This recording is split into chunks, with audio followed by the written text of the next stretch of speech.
अस्सलाम वालेकुम, this is Yusuf Mateen और आज की हम इस वीडियो में बात करने वाले हैं एक मोस्ट इम्पॉर्टेंट कॉन्सेप्ट की, जो कि A2 कंप्यूटर साइंस में मोस्टली इसके क्वेश्चंस आते हैं और एक ऐसा कॉन्सेप्ट है जिसमें स्टूडेंट्स कंफ्यूज हो जाते हैं। एक डिफरेंट कॉन्सेप्ट है, ये लॉजिक गेट से सिमिलर है और इसका नाम हम फ्लिप फ्लॉप के नाम से जानते हैं। फ्लिप फ्लॉप एक इलेक्ट्रॉनिक सर्किट को डिज़ाइन करने में, या अगर हम मेमोरी में डाटा को स्टोर करना चाह रहे होते हैं तो वहाँ पर जो बाइनरी वैल्यूज़ को स्टोर करना होता है उसके लिए हम यूज़ कर रहे होते हैं फ्लिप फ्लॉप को। ये दो स्टेबल स्टेट के साथ काम कर रहा होता है, मीन 0 और 1 के साथ। अब अगर हम फ्लिप फ्लॉप की बात करें उससे पहले एक और कॉन्सेप्ट समझ लेते हैं कि हमारे पास ये सीक्वेंशियल लॉजिक सर्किट होता है। सीक्वेंशियल लॉजिक सर्किट हम ऐसे सर्किट को कहते हैं जो कि डेफिनेटली फ्लिप फ्लॉप के सर्किट को कहा जाता है, लेकिन इसका काम या इसका जो फंक्शन है वो कुछ इस तरह से होता है कि इसी का इनपुट हम आउटपुट को जनरेट करने के लिए यूज़ कर रहे होते हैं। तो अगर आप देखें तो हमें जो आउटपुट मिल रहा होता है वो उसकी इनपुट के ऊपर बेस कर रहा होता है और इनपुट से आउटपुट को हम जनरेट कर रहे होते हैं। तो इस वजह से हम इसे सीक्वेंशियल सर्किट बोलते हैं। अब अगर हम बात करें SR फ्लिप फ्लॉप की, तो SR फ्लिप फ्लॉप बेसिकली हमारे पास जो डाटा स्टोर कर रहा होता है वो दो स्टेट्स या दो इनपुट्स की बेस के ऊपर कर रहा होता है और इसके अंदर हम लोग एक आउटपुट को, एक वैल्यू इनपुट को हम सेट बोलते हैं और एक इनपुट को हम रीसेट बोलते हैं। यानी इसे हम इस तरह से रिप्रेजेंट कर रहे होते हैं, S को S सेट से और रीसेट जो होता है वो R से रिप्रेजेंट किया जा रहा होता है। तो ये बेसिक कॉन्सेप्ट है जो कि SR फ्लिप फ्लॉप का है। और अब हम इसको अगर हम बनाएं तो हम इसे दो तरह से बना सकते हैं, हम उसके ऊपर भी बात करेंगे। तो देख लेते हैं कि SR लैच का जो कॉन्सेप्ट है वो किस तरह से कंप्यूटर के अंदर इस्तेमाल होता है और हम कैसे इसको इम्प्लीमेंट कर सकते हैं। सबसे पहले हम बात कर लेते हैं यहाँ पे कि अगर नॉर गेट हमारे पास यहाँ पे हो तो नॉर गेट के थ्रू हम किस तरह से हम इसका फंक्शन हम कैसे समझ सकते हैं। नॉर गेट को अगर हम देखें सो वी नो दैट कि जो नॉर गेट होता है वो नॉट और कहलाता है, यानी पहले आप और परफॉर्म करेंगे और उसके बाद नॉट। तो सबसे पहले बात कर लेते हैं फंक्शंस की ताकि हमें आसानी हो समझने के लिए। तो पॉसिबल जो इनपुट हो सकती है वो 0 1 1 0 1 1 और अगर हम आउटपुट देखें नॉर गेट की तो वो कुछ इस तरह से होगी 1 0 0 0। यानी अब अगर हम इनपुट को आउटपुट को देखें तो आउटपुट को देख के हम ये बात कह सकते हैं कि जब दोनों इनपुट होगी तो हमारे पास 1 होगा। यहाँ पे अगर आप देखें दोनों इनपुट 0 होंगी तो हमारे पास 1 आएगा, अदरवाइज कोई एक भी 1 हो गया तो आंसर क्या आ रहा होगा, 0 आ रहा होगा। ठीक है जी, यहाँ पे देख लें एक 1 आ गया, यहाँ पे दोनों 1 आ गए तो आंसर क्या आ रहा होगा, 0 आ रहा होगा। कोई एक भी 1 हो गया या दोनों 1 हो गए। ठीक है, इसकी बेस के ऊपर हम अंडरस्टैंड कर सकते हैं कि किस तरह से ये SR फ्लिप फ्लॉप काम करेगा नॉर गेट का। अच्छा, सबसे पहले हम अज्यूम कर लेते हैं S की वैल्यू हम 0 कंसीडर कर लेते हैं और R की वैल्यू हम 1 कंसीडर कर लेते हैं। तो अगर हम यहाँ पे देखें R पे तो R के पास क्या जा रहा होगा, 1 जा रहा होगा। अगर हम R को 1 पास कर रहे हैं और S को 0 पास कर रहे हैं तो क्योंकि दूसरी इनपुट आप छोड़ दें, दूसरी इनपुट आप अज्यूम कर लें कि यहाँ 0 भी हो सकती है 1 भी हो सकती है, लेकिन according to the given NOR gate truth table तो आप ये बात समझते हैं कि कोई एक भी 1 हो गया तो आंसर क्या आएगा, 0 आएगा। तो यहाँ पे क्या आ रहा होगा, 0 आ रहा होगा। जब यहाँ पे 0 आएगा, इसको आप यहाँ लिख लें, जब यहाँ पे 0 आएगा यहाँ पे भी 0 हो जाएगा और ये 0 0 क्या पास करेगा, क्यू बार के पास 1 पास करेगा। तो क्यू पे क्या आ गया, 0 आ गया और क्यू बार के ऊपर क्या आ गया, 1 आ गया। ठीक है, अच्छा यहाँ पे क्या लिख देंगे, हम 1 लिख देंगे। अब अगर हम कंसीडर कर लेते हैं सेकेंड इनपुट, यानी कि अगर मैं S को 0 ही रखूं, R को सिर्फ 1 कर दूं, तो अगर हम देखें यहाँ पे तो हमारे पास R अगर 0 हो जाएगा, लेट सपोज मैं इसको कर देता हूँ R 0 कर दिया, लेकिन क्यू बार की जो वैल्यू है वो क्या आ रही है, 1 आ रही है।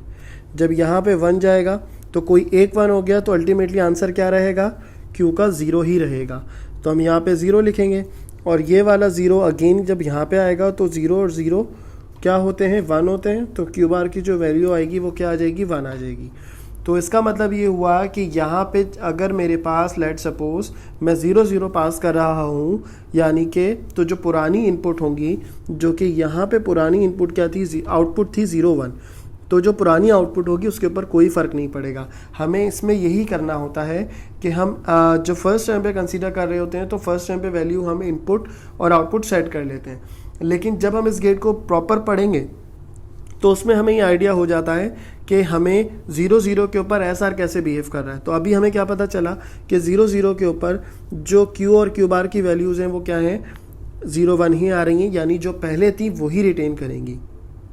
ये याद नहीं रखना कि 0 0 पे 0 1 होगा, आपने याद ये रखना है कि जो पुरानी वैल्यू होगी वही रिटेन करेगा।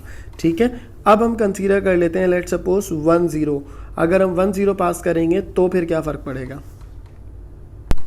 अब अगर हम इनपुट चेंज करके देख लें, जैसे मैं S को कर देता हूँ 1 और R को मैं 0 ही रहने देता हूँ, S को मैं सिर्फ कर देता हूँ 1, तो अभी जो गिवन कंडीशन है उस हिसाब से मेरे पास जो यहाँ पे Q की वैल्यू है वो 0 है, और 1 और 0 मिलके क्या बनेगा, यहाँ पे Q बार 0। तो आंसर मेरे पास यहाँ पे क्या आ जाएगा, 0 आ जाएगा।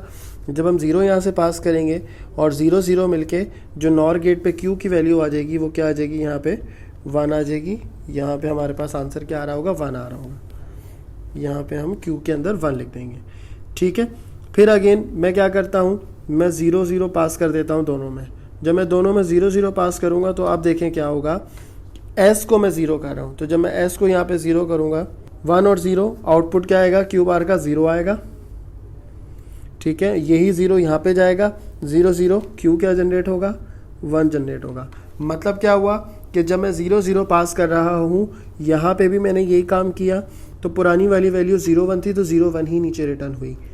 इसी तरह से यहाँ पर भी मैंने क्या किया, 0 0 पास किया, तो मेरे पास जो वैल्यू रिटर्न हुई, जो पहले Q बार की वैल्यू थी वही वाली वैल्यू रिटर्न हो गई।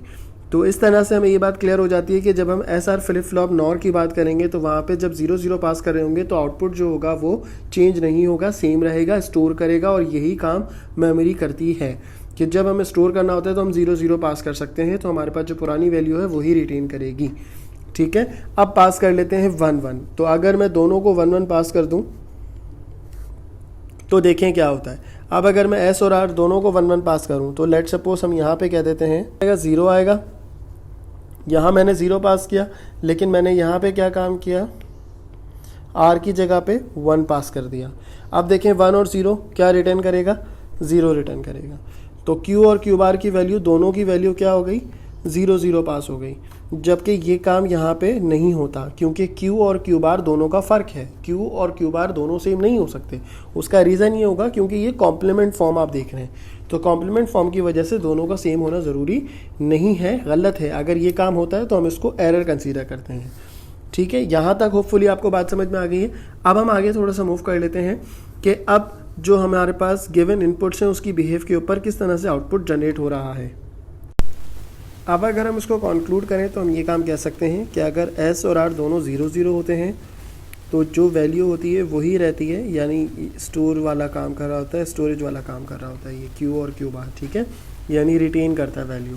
इसी तरह से अगर 0 1 होगा तो 0 1 के ऊपर देखें S और R, Q और Q बार 0 1। इसी तरह से 1 और 0 होगा तो ये 1 और 0, और अगर 1 1 की कंडीशन होगी तो ये हमारे पास क्या होता है, वैसे तो 0 होते हैं और ये क्या रिप्रेजेंट कर रहे होते हैं, एरर को रिप्रेजेंट कर रहे होते हैं।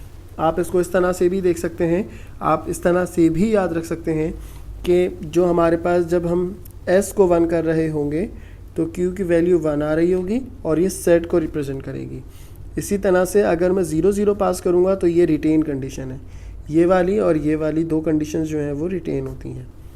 ये दोनों कंडीशंस रिटेन कंडीशंस कहलाएंगी। और जब हम पास करेंगे 0 और 1 तो यहाँ पे भी 0 और 1 ही रहेगा, यानी ये रीसेट कर रहा होगा। और यहाँ पर जो ये कंडीशन होती है ये एरर की कंडीशन कहलाती है। तो होपफुली ये वाली बात आपको समझ में आ गई है। ये था SR फ्लिप फ्लॉप। इसके बाद SR flip flop with NOR gate. अब मैं आपको नेक्स्ट वीडियो में बताऊंगा कि SR flip flop NAND gate हम कैसे कंप्लीट कर सकते हैं। अगर वीडियो समझ में आई है तो उसको लाइक करें, सब्सक्राइब करें। मैं और मज़ीद वीडियो बनाता रहूँगा A लेवल्स की। कोई और वीडियो किस टॉपिक के ऊपर आप बनवाना चाहते हो तो नीचे कमेंट बॉक्स में बता दें ताकि मैं उस टॉपिक के ऊपर वीडियो बना दूँ और आप लोगों के साथ शेयर करूँ। Thank you very much. अल्लाह हाफ़िज़।